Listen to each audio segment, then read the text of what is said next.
If you want your business to thrive during 2025, you're going to want to listen to this video until the end.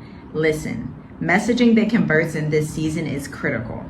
I know you're seeing that all of the graphics, the random advertising, throwing content out there that was created by ChatGPT is not working. It's not going to work. And this isn't anything new. I'm Tiffany Garside. I'm a 9-year international marketing strategist serving real estate, finance, and business advisory firms, okay? And my clients are still winning even in this economic uncertainty because of one key thing: their message and the sophistication and elevation at which they communicate to their subscribers via email and on their website. So number one, if you're creating high caliber copy via email, via social, and it doesn't align with what's on your website, it's going to be hard to get people to trust you.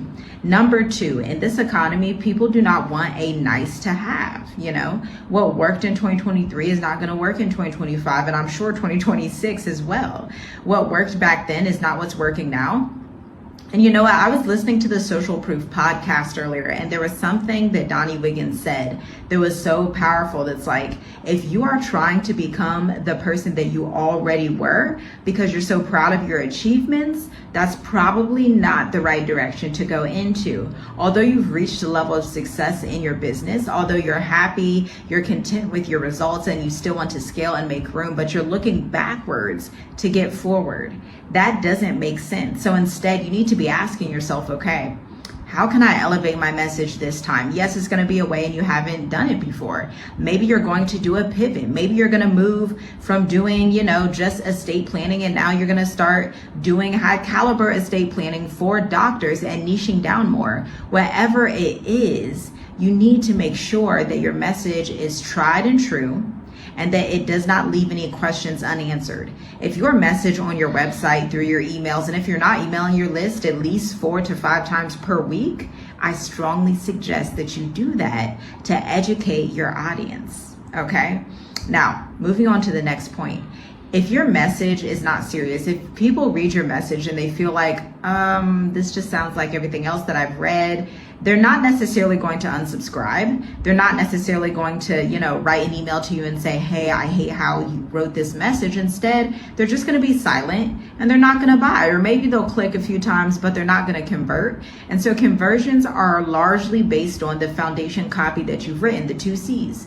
Copy and conversions go hand in hand. You cannot get the conversions that you want to see in this economy if your copy is not aligned with your ideal prospect. Now, when I work with clients inside of Magnetic Emails, which is my bespoke signature program, a done-for-you service, we go through a 20-question framework. And yes, it seems lengthy during the kickoff call, where we're sitting there for 90 minutes. I'm repeatedly asking these questions like, hey, what frustrates your audience? What frustrates you? What makes you happy about your industry? What do you not align with about your industry? What are the pain points your audience is going through? And then once you list those and bullet those down on a list, then I'm going to ask, okay, now what emotions do they experience while they're going through those pain points after they work with you 6, 12, 18, 24 months down the line? We need to be this detailed and this specific in this economy if we want our unique selling proposition to stand out. This is how you're going to be able to sell even with everything going on. This is how you're going to be able to scale with everything going on. This is how you're going to reach the new identity in business. So you don't have to keep looking at the old you and saying, man, she was great. I reached this amazing height when I first started out and I miss being that person. You don't need to miss being that person. You need to step into this next level CEO that you are called to be. And remember how uncomfortable it was to start your business or go to the next phase in your business, to hit that next benchmark, right? But now is the season of scaling where it's like, okay, now you need to check your identity and say, okay, let me tap myself real quick and say, okay, we gotta get bootstrapped in again so that we can scale further. What needs to shift about your identity as a CEO? What needs to shift about your ideal client's identity, okay? And you need to remember that high caliber clients, high end clients do not want you to be the focus of the story. Although you love your accolades, we love our accolades. We love to brag, okay? Especially as entrepreneurs that have been in business 9, 10 years plus, we love that. We love to talk about everything we've accomplished. But at the end of the day, we have to be able to empathize with the people who are reading our emails, reading our sales pages, and understand what their thoughts are. When I write copy for myself and for my clients, I want it to have the effect that it's as if I'm reading the prospect's mind, okay? That's how deeply we need to understand buyer psychology.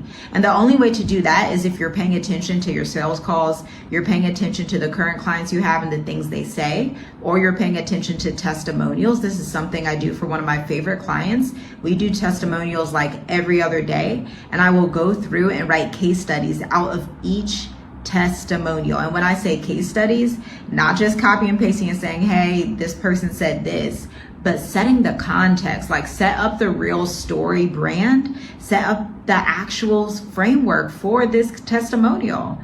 So start with where they were 3 months ago, where they were 2 months ago, where they were right before working with you, what room were they at, were they in their office, were they downtown, how did they get in touch with you?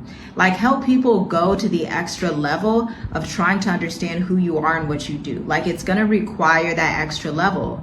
But at this rate, you have to answer this question for yourself, because I can't answer this for you.